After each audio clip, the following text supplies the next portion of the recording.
अस्सलाम वालेकुम। 6th class, कैसे हैं आप लोग? आज हम सबक नंबर जो हमारा 5 है वो एक नज़म है। नज़म का नाम क्या है? हम एक। उस नज़म के अल्फाज मानी भी हम समझेंगे और उसकी तशरीह भी करेंगे। बड़ी प्यारी नज़म है ये। एक तरह से ना, जिस तरह मिली नगमा होता है ना, उस तरह की नज़म है। जिस तरह मिली नगमा पढ़ते हैं ना, और ये वाली जो हमारी नज़म है, आपने इसको मिली नगमे की सूरत में सुना भी होगा, कई बच्चों ने सुना होगा। बल्कि अभी ये दोबारा उन्होंने रिन्यू करके इसको, जो पिछले सिंगर थे, पुराने वाले सिंगर थे, आज से 25-30 साल पहले उन लोगों ने ये मिली नगमे को गाया, तो अब फिर दोबारा से सिंगर जो है इसको गा रहे हैं। मतलब इसमें बड़ा प्यारा उन्होंने इस नगमे को दोबारा से किया है। तो अब आपने इसकी तशरीह समझनी है, अल्फाज मानी समझने हैं। बड़ा मजे का है। देखें,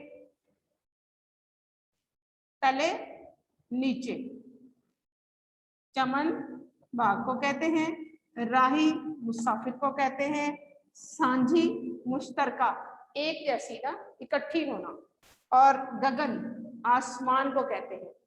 और गगन जो है मौज और लहर के मानियों में भी आता है। आप इसको दो मानी में इसके लिख देती हूँ। लहर जो है ये भी, इसको भी मतलब के गगन शायरी की जुबान में कहते हैं। 6th क्लास, ये जो नज़म है आपकी, हम एक हैं, इसको जो लिखा है वो कलीम उस्मानी ने लिखा है। हम क्या करेंगे, इसका पहला जो बंद है उसकी हम पहले तशरीह करेंगे। ठीक है, उसकी तशरीह करेंगे किस तरह, हमें पता चल गया, मैंने बता दिया ना, ऊपर लिख दिया है पहला बंद। तो आप, किताब तो आपके पास मौजूद है, शेर तो उस पर लिखा हुआ है। हम इस वक्त इसकी तशरीह है, उसके पॉइंट इधर लिखेंगे और आप उसको समझेंगे। ठीक है, पहले वाला बंद है, इस परचम के साए तले हम एक हैं, सांझी अपनी खुशियां और हम एक हैं, इस परचम के साए तले हम एक हैं।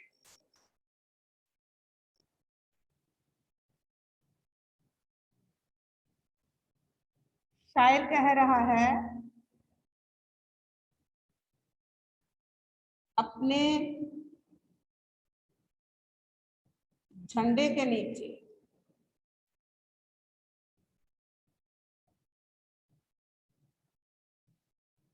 हम सब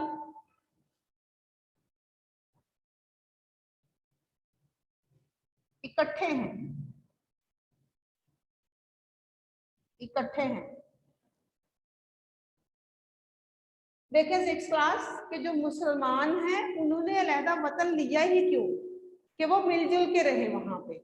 जब अलहदा वतन लिया है तो फिर वो कहने कि इस, जो हमें इस अलहदा वतन में परचम मिला है ना, झंडा मिला है। झंडा जो क्या, झंडा क्या होता है, मतलब झंडा क्यों दिया जाता है? कि सारे उस परचम के नीचे इकट्ठे हों, उसी की रवायात को माने। ठीक है, इकट्ठे हैं यानी हम सब भाई भाई हैं। ये तो इस्लाम का कानून है ना, रूल है ना ये, कि जो मुसलमान हैं वो आपस में भाई भाई हैं। तो यहाँ पे शायर जो है वो अखुवत का, भाईचारे का दर्स दे रहे हैं अपनी मिली नगमे में, कि ये जो झंडा है, इसके नीचे, इसके साए तले हम एक हैं। ठीक है, सांझी अपनी खुशियां और गम एक है। मुसलमानों ने जब अपना अलहदा वतन हासिल किया,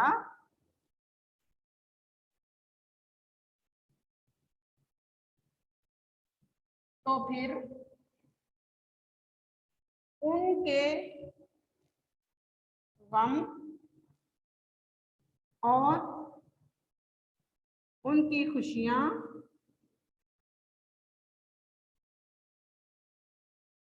इकट्ठी हैं।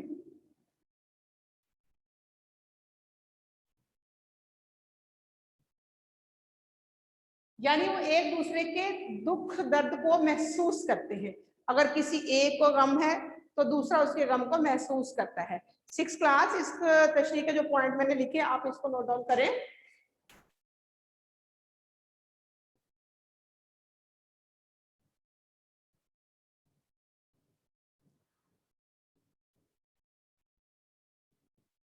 समझ आ रही है स्टूडेंट्स आपको जो मैंने लिखा है?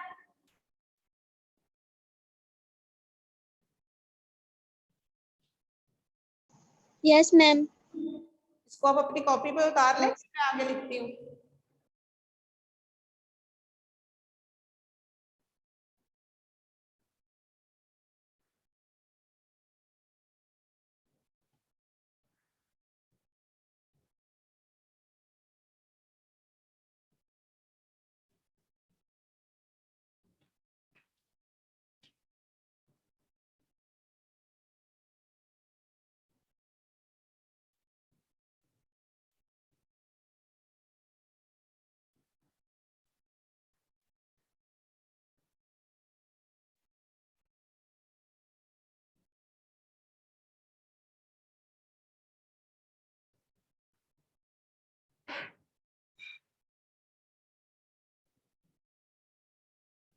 आई होप कि आपने इसको लिख लिया होगा।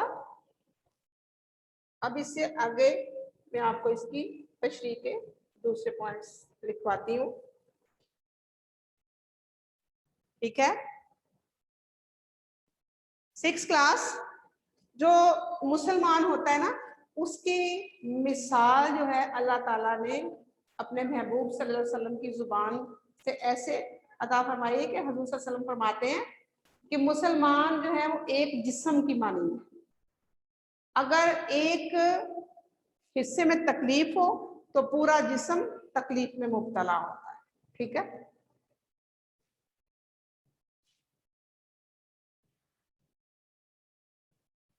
शायर कह रहा है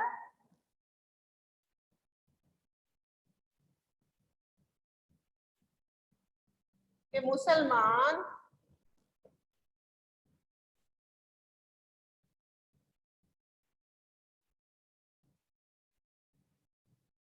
एक दूसरे की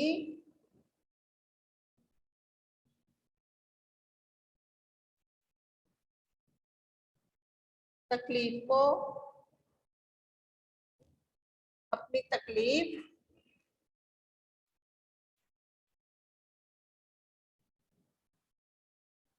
समझता है। जी देखिए मैंने लिखा है, आप इसको भी रीड करें और अपनी कॉपी पे राइट करें इसको। शायर कह रहे हैं कि मुसलमान एक दूसरे की तकलीफ को अपनी तकलीफ समझता है। जब किसी मुसलमान को कोई दुख है, तकलीफ है, तो दूसरा मुसलमान क्या समझता है कि उसको नहीं है, उसको खुद को है, समझता है। और फिर उस दर्द को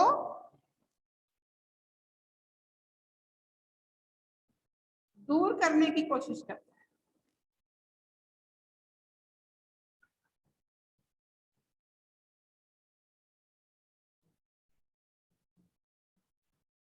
ठीक है? एक तो शायर ने यहाँ इस पहले बांध में हमें ये बताया कि जो हमारा कौमी झंडा है, झंडा तो कपड़े का एक टुकड़ा ही है ना, लेकिन वो निशान किस चीज का है? एक होने का, इत्तेफाक का, ठीक है? तो दूसरा शायर दूसरे उसके मिसरे में, अपने बंद के मिसरे में कह रहा है कि सांझी अपनी खुशियां एक हैं, इकट्ठी हैं, और सांझे उनके जो गम है वो एक हैं। अगर किसी को कोई परेशानी है तो फिर वो उसकी परेशानी में परेशान है, अगर कोई खुश है तो उसकी खुशी में वो खुश है, ठीक है? इस परचम के साए तले हम एक हैं, हम एक हैं। शायद अखुवत और भाईचारे का सबक दे रहे हैं।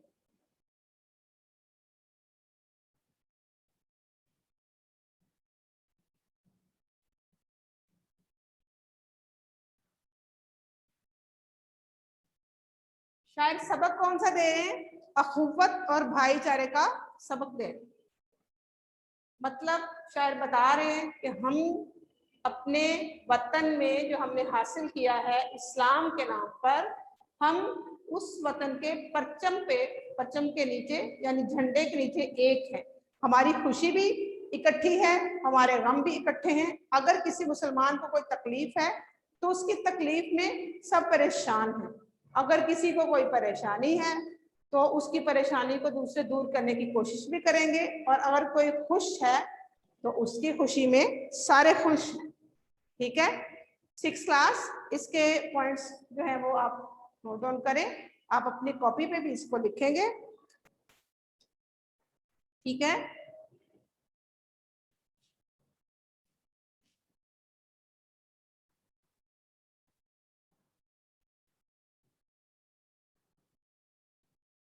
मुसलमान अपनी खुशी में दूसरे मुसलमानों को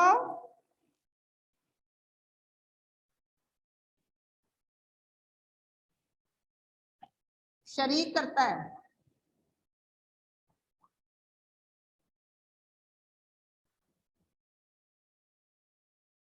मुसलमान अपनी खुशी में दूसरे मुसलमानों को शरीक करता है। ठीक है, अगर कोई मुसलमान परेशान है तो फिर उसकी परेशानी में दूसरे मुसलमान परेशान भी होते हैं। यानी वतन जो हासिल किया है उसको हासिल भी इस बुनियाद पे ही किया था कि हम मुसलमान हैं, हमारे जो मुआशी और मुआशरती निज़ाम वो एक है, हमारा मजहब जो है वो हमें, हमारा कुरान एक है, हमारा खुदा एक है, हमारा रसूल एक है, उसकी वजह से हम एक हैं। तो जब वतन अलहदा हासिल कर लिया तो फिर उसके साए तले, परचम के साए तले हम सब एक हैं। ठीक है,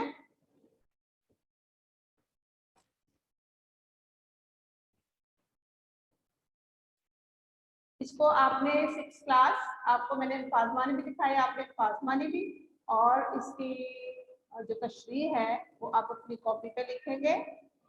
उससे ये होगा कि आपको एक तो फाजमानी याद हो जाएंगे और दूसरा आपको तशरीह लिखना आ जाएगी। ठीक है, आप अपनी बुक से भी हेल्प ले सकते हैं, आप खुद भी, आपको आप कर रहे हैं तशरीह, आपके माइंड में कोई पॉइंट ऐसा आया है आप वो पॉइंट लिख सकते हैं।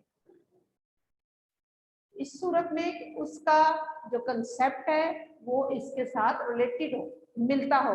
यानी ये जो नज़म है इसकी जो शायरी है उसमें आप अपने माइंड से कोई पॉइंट लिखना चाहते हैं ऐसा कि जो मुसलमान हैं, जिस तरह मिसाल के तौर पे कुरान पाक में अल्फाज हैं इन्नमल मुमिनूना इख्वा, कि बेशक मुसलमान मुसलमान का भाई है। किसी बच्चे को ये आयत आती हो, इसका वो तर्जमा लिखना चाहे वो लिख ले, किसी हदीस पाक का जिसमें अखुवत भाईचारे की मिसाल हो तो वो लिख सकता है।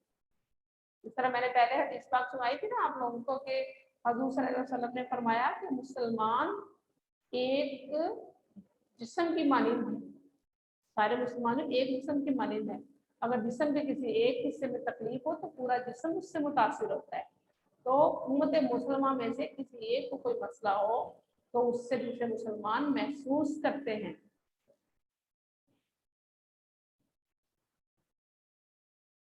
ठीक है,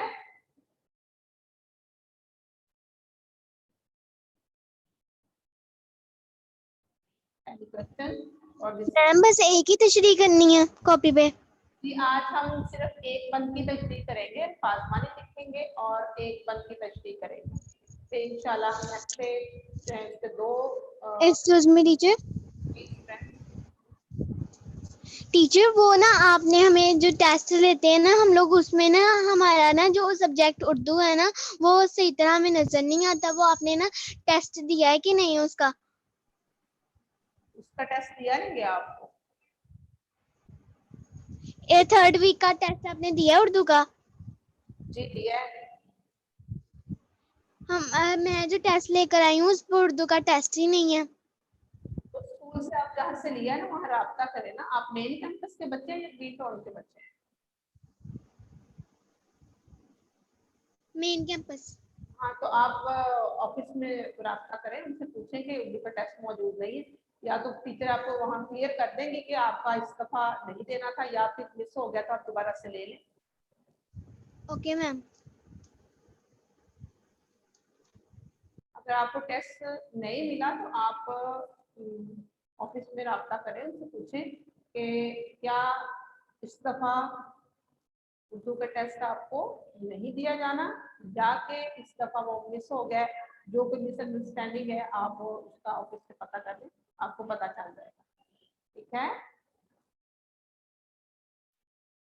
ये आप लोगों ने ये वाली जो नज्म है इसका मिली नगमा बच्चों ने सुना होगा, जरूर जरूर सुना होगा। अगर आपने नहीं सुना तो आप इसको सर्च करके सुन सकते हैं, बड़े मजे का है। और इसमें फिर वो सारा पाकिस्तान का भी बताया जाता है, दिखाया जाता है किस तरह के अलहदा वतन हासिल किया और फिर उसके झंडे तले सारे जो यकजहती का मुजाहरा करते हैं ना, वो फिर आपको नजर आएगा किस तरह मुसलमान अपने एक होने की बात भी करते हैं और मिसाल भी दिखाई जाती है, उसमें ना मिसालें दिखाई जाती है। बड़ा प्यारा मिली नगमा है, आप देख सकते हैं सर्च करके उसको। अभी न्यू भी जो न्यू सिंगर है उन्होंने भी इसको गाया है और पहले लोगों ने भी गाया है, बड़े मजे का है।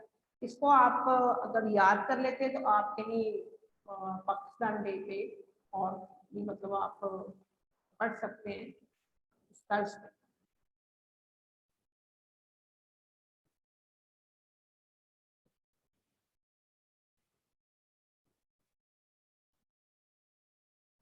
समझ आ गई सारे बच्चों को? कुछ चीज नोट डाउन कर ली आपने?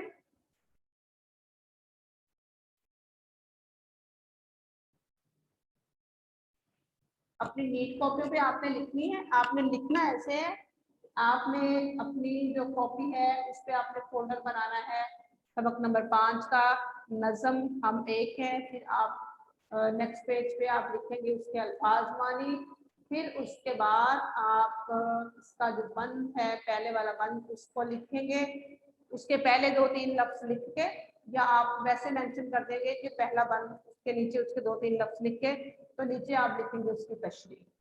तशरीह में आप उसके पॉइंट्स डिस्कस करेंगे, उसमें आप अपनी हेल्पिंग बुक से भी मदद ले सकते हैं, आप खुद भी आप उसके मुताबिक कर सकते हैं। मैंने जो पॉइंट आपको लिखवाए हैं तशरीह के, आप वो भी उसमें लिखें और आपकी एक ज़बरदस्त तशरीह जो है वो तैयार हो जाए। नो डाउट कि आप बहुत अच्छा कर लेंगे, बड़े लायक बच्चे हैं इंशाल्लाह सारे, वो कर लेंगे, इसको कोई मसला नहीं है।